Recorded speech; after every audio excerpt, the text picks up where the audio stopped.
Hey guys, this is my 2014 Dodge Ram 2500. I am changing out the radiator. I had a plastic tank that was leaking on it. I got about 240,000 miles out of it, so it was about time for it to come out. So in order to get this thing out, I had to take the 4 bolts out that hold this little plastic shroud on it, pull it straight up, comes out. Of course, you got to drain it. Trying to drain this radiator is kind of almost impossible. The nipple from the factory drain is right up against your intercooler line, which is down in there. So it's almost impossible to get a hose on the nipple to even drain it. So I ended up just busting it loose and just letting it drain into a bucket, dripping off of the bottom of the truck. So the other thing I had to do was I had to take out, of course, your air filter box.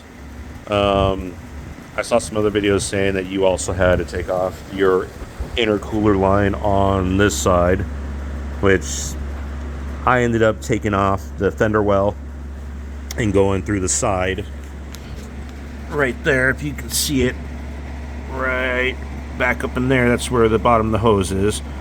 I ended up just going through the side, getting the hold of the clamp and taking the hose off. That made it a lot easier. You're going to have to disconnect your condenser, your secondary radiator. You're going to have to pull your heater, or not your heater, but your transmission cooler and your oil cooler, just so you can get this thing to come straight up. Because if you don't, the lines for the transmission and the heater go right over the top of this. So if you don't pull that stuff out, you're not going to get this thing out on both sides. I ended up loosening this side, so I pull it forward to get it out. So there's a lot of stuff you got to take apart. I had to pull out the hood latch, the clearance stuff. It's doable. It's a lot of work. You might be better off just taking it to someone and having them do it for you. And then I'm also changing out the clamps because I don't like the other clamps that they have on here. But besides that, it wasn't too bad so far. Now I got to put it all back together. But just prepare yourself that you're going to have a lot of labor into this. And I'm going to say it's probably going to take you at least, if you haven't done something like this, probably at least 4 to 5 hours, probably maybe 6.